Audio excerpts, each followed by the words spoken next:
Muy buenas, mi nombre es Alfredo Alfaro.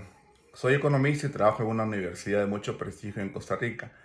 El motivo de este video es dar a conocer mi opinión con respecto a la campaña presidencial en Perú y aclarar algunos conceptos que escucho en la televisión y leo en los periódicos y la gente lo repite sin ningún análisis profundo, ¿verdad? Hablan de comunismo, hablan del comunismo nos va a matar, el comunismo nos va a acabar. Hay que diferenciar primero un concepto muy importante. El comunismo como tal no existe. Lo que existe es el socialismo. El socialismo nace con las ideas de Karl Marx. Cuando Karl Marx encuentra que había una desigualdad en la distribución de la riqueza, y él en su libro de El Capital, él nos demuestra de que la desigualdad de la distribución de la riqueza se debe a que existen los dueños del capital, que son los empresarios, que son los ricos, y los trabajadores que venden su fuerza de trabajo. Entonces, según su tesis, Carlos Marx decía de que para eliminar esa desigualdad en la distribución de la riqueza habría que expropiar, habría que estatizar los medios de producción privados y pasarlos a ser del Estado, o sea, hacer un Estado socialista. Entonces, muchos países lo llevaron a cabo, ¿verdad? Rusia, Cuba, todos los demás. Sin embargo, Carlos Marx falló en su análisis, porque la diferencia en la distribución de la riqueza no se debe a quién posee los medios de producción. La diferencia en la distribución de la riqueza se debe a quién tiene un nivel educativo y quién no tiene un nivel educativo. Y esto ya nos lo ha demostrado Suecia. Suecia es el país con mejor distribución de la riqueza en el mundo. El Estado provee la educación gratuita y de calidad a todas las personas de las clases altas y las clases bajas. Tal es así que el hijo del empresario y el hijo del obrero pueden ir a la universidad porque el Estado está dando la oportunidad. Si los dos van a la universidad, tienen la oportunidad y el hijo del obrero es más inteligente y posiblemente va a ser mejor profesional, con más éxito en el mercado, entonces el Estado le está dando la posibilidad. Entonces Suecia es el país menos desigual de todo el mundo, inclusive menos desigual que Estados Unidos y menos desigual que Inglaterra. Entonces la distribución de la riqueza no se debe a quién tiene o quién no tiene los recursos. La distribución de la riqueza se debe a que los países no han sido capaces de invertir en educación.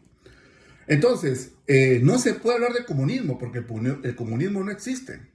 Lo que hablamos es de socialismo. Entonces, ahora sí, aclarado este concepto, tenemos dos corrientes económicas muy conocidas, que es el capitalismo y es el socialismo. El socialismo es como Cuba, el socialismo es como Corea del Norte, el socialismo es como China, ¿verdad? Donde los medios de producción son del Estado, prácticamente. El Estado es el dueño de los medios de producción. Entonces, el Estado es el que provee, es el que dice el qué producir, el cómo producir y el para quién producir. No es la empresa privada, sino es el Estado. Ese es un Estado socialista. Y se implementó en Venezuela. Y bueno, el Perú no es socialista, el Perú es una economía social de mercado. Y bueno, hay un candidato que está planteando, ¿verdad?, hacer el socialismo, pero eso en el Perú no sería factible, porque el socialismo se llevó a cabo en Venezuela, porque en Venezuela Hugo Chávez, cuando ingresa al gobierno, él tenía amplia mayoría. Él tenía mayoría en el Congreso y también tenía amplia mayoría y apoyo del ejército. Entonces cambiaron la constitución e instauraron el socialismo en Venezuela. Y como Venezuela el 97% de sus exportaciones viene por el lado del petróleo, ¿verdad? Entonces Chávez se encargó de manejar una economía estatista donde todo era del Estado, daba bonos a los habitantes, daba casas a los habitantes, y cuando el precio del petróleo baja, la economía venezolana colapsó, ¿verdad? Eso no puede pasar en el Perú, le voy a explicar por qué. Porque en el Perú, primero, el candidato socialista, diríamos, Castillo, no tiene mayoría. Para que él pueda instaurar el socialismo en el Perú, él tiene que tener mayoría en el Congreso, lo cual no lo tiene. Tampoco tiene el apoyo del Congreso.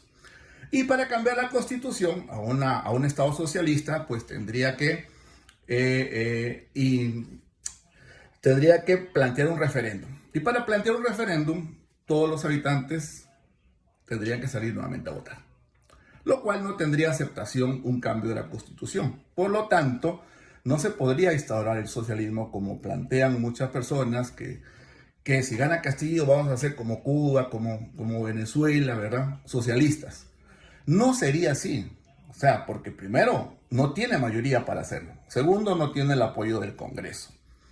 Esto he escuchado también mucho hablar en las noticias que se dan en la prensa, donde dicen que van a estatizar los fondos privados de pensiones. Eso lo voy a explicar muy detenidamente, ¿verdad? Primero, el Poder Ejecutivo, o sea, el gobierno de Castillo, no tendría la capacidad para hacer ese cambio, porque esa potestad solamente le compete al Congreso. Entonces, el Congreso es el único que llegaría a hacer algún cambio en la reforma en el sistema privado de pensiones. Y volvemos a lo mismo. Castillo no tiene amplia mayoría en el Congreso para poder hacer estos cambios que él quisiera.